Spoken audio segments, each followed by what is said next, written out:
Today I'll be going over how to get your current joint positions while using RTDE.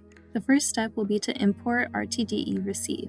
Another option is also to use control, but because we'll just be receiving these positions, that's all you'll need for today. Make sure you're also correctly connected to your IP address. As you can see here with RTDE_R, I'm connecting to the robot and using the robot's IP address.